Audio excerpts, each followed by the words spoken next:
Stafford swapped cities with Jared Goff, who is now a Lion. And Carson Wentz is on the coast after 5 seasons in Philly. So, Acho, which player in the new place is under the most pressure? Out the gate, I'm going with Kyle Pitts. Tight end, Wow. University of Florida, now drafted Atlanta Falcons. It's simple, big dog. I don't know a player that has come in with more hype than Kyle Pitts. Kyle Pitts, they already fitting him for a gold jacket. Facts. Like, you already fitting this man as the most heralded tight end we have ever seen, the most talented tight end we've ever seen. He has more hype than Trevor Lawrence. And I'm like, Kyle Pitts is a dog. 12 touchdowns in 8 games last year. A freakazoid talent-wise. But that kind of hype, the bar is entirely too high. It's nearly impossible to live up to. I can't think of a football comp, Sel. I truly can't. Andrew Luck had a lot of hype, but Andrew Luck didn't even have the hype that Kyle Pitts had. Reggie as Bush? Far as Reggie Bush did. He did. The hype before we saw him in the league. He had hype, but this is different because we've never seen a tight end go this high. Fact. Like, we've never seen, and not only that, we've seen great tight ends ball who were drafted late.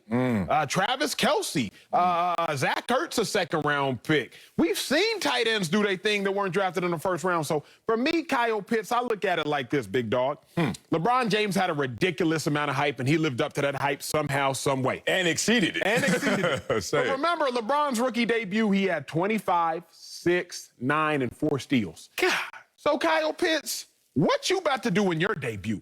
Because you better have at least 5+ catches, 75+ yards, and a touchdown. You better have some sort of statistic line that shows us you're going to live up to the hype, because they're painting you out to be a combination of Tony Gonzalez and Shannon Sharp. Like, somewhere in between, that's how good you're supposed to be. And I've never seen that kind of hype, so Kyle Pitts, pressure's on him. That's a hell of a sandwich right there, boy. Put them two together. Oh, I'm going to go with Carson Wentz. I'm going to state the obvious right here, because in life, you never get a second chance to make a first impression. But in Carson Wentz's case, you definitely don't get a third chance to make a second impression. Think about that. What? Because Carson, if this doesn't go right, and I mean from hello, because everyone, including Frank Wright, is going to be on eggshells like, hey, Carson, you good, right?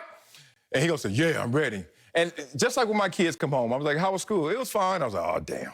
I got to go deeper. I got to find out. Like, Carson Wentz on the outer surface is going to present everything that you want to believe in.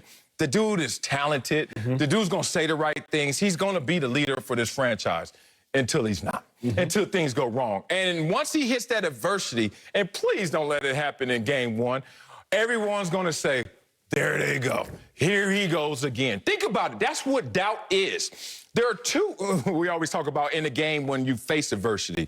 The doubt bird's always flying when something bad goes and something bad happens, you start to say to yourself, here we go again. But if you're a confident team, if you're a winning team or you have a winning self-esteem, when something bad happens, you're like, oh, here we go. Let's respond to that.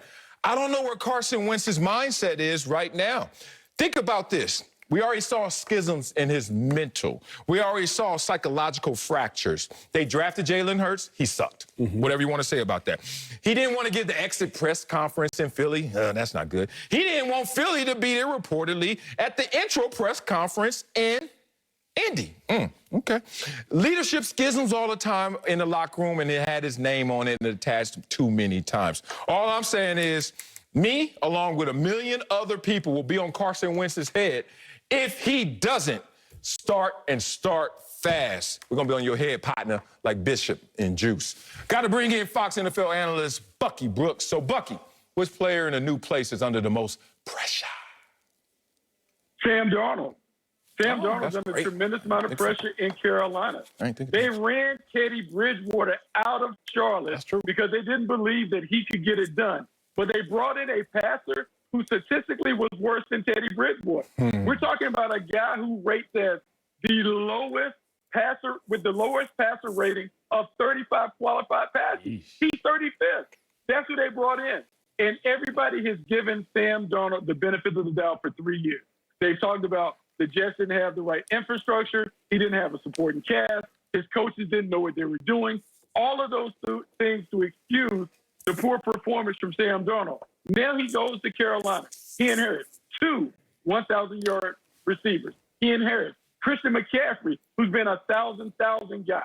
He has a rebuilt offensive line in front of him, and he has a quarterback-friendly scheme that he's playing in, done by a college coordinator who's coming in, putting in an offense that should be easy for him. If Sam Darnold can't get it done now, he'll never get it done.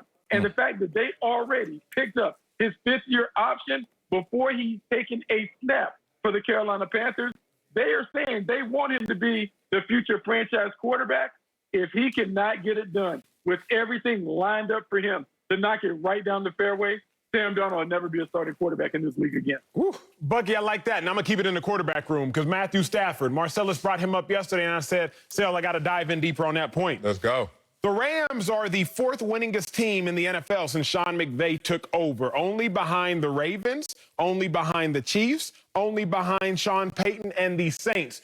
Fourth winningest team since McVay took over. The reason that they are not the winningest team, let Sean McVay tell it, is because they didn't have a quarterback that was capable. So what does Sean McVay do? Hey, Jared Goff, I know you took us to a Super Bowl in your third season in the NFL, but you got to go. I don't care where you go, but you got to get the heck up out of here. Stafford, what's good? Even though Matthew Stafford, you're 0-3 in the playoffs. Now, Matthew Stafford, we've all attributed his lack of wins, his lack of playoff wins to the fact that, well, he never really had a running game. Well, he never really had a competent head coach. But what if it was just Matthew Stafford as the problem? Now, I'm not going to say he was the biggest problem, but what if Matthew Stafford was one of the limiting reactants? I do know this. Stafford, you are in a battle against history, and that is what will dictate the pressure. Because only 5 times have we seen a quarterback who's been in the NFL for 12 years without a playoff win. Only 5 times have we seen those quarterbacks find a playoff win.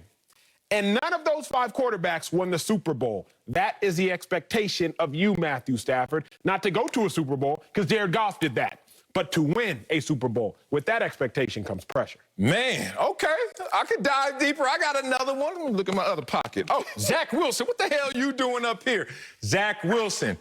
In the media market, oh, let me call that what it really is called, the meat grinder. Because out there, boy, they'll tear you apart, flesh by flesh, if you don't give them what they want in New York.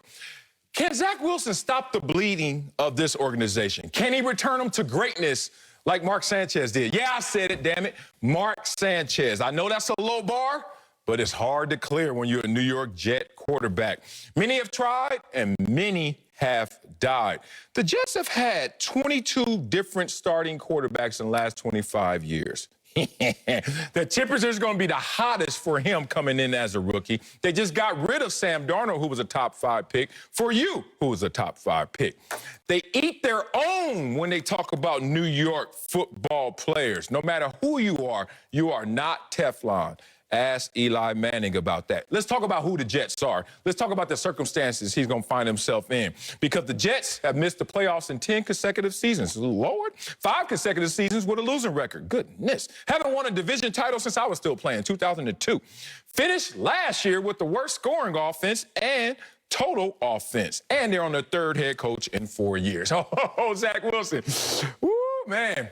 Better send one of them prayers up, brother, because New York is waiting for you. Hopefully the hood doesn't take you under. I like that.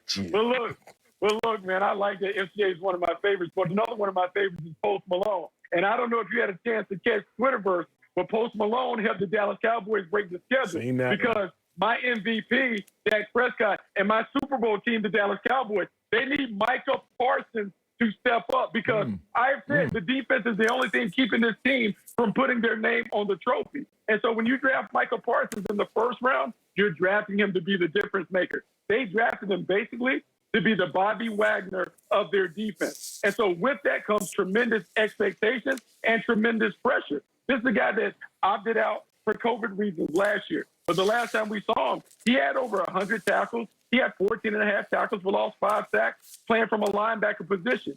In Dallas, they need comparable numbers for this defense to get off the mat. Because if the defense plays well, there's no one that can stop this offense. And this offense is an offense that is Super Bowl ready.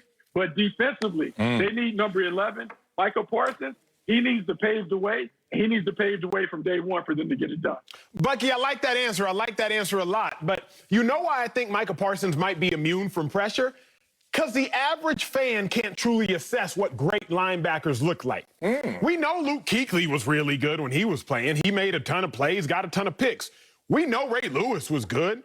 we've been told Bobby Wagner's good. I'm speaking from a fan perspective here, right? Right. We've been told that. But for the most part, the average cat can't really name the top 5 backers. Nobody's out here naming Fred Warner. Nobody's ever talked about Levante David. We've been asleep on Roquan Smith. I play backer, so I know. Sal, you play defense, you know. Buck, you play defense, so you know. Yeah. But Micah Parsons, we won't be able to properly identify what a good season is. We'll properly identify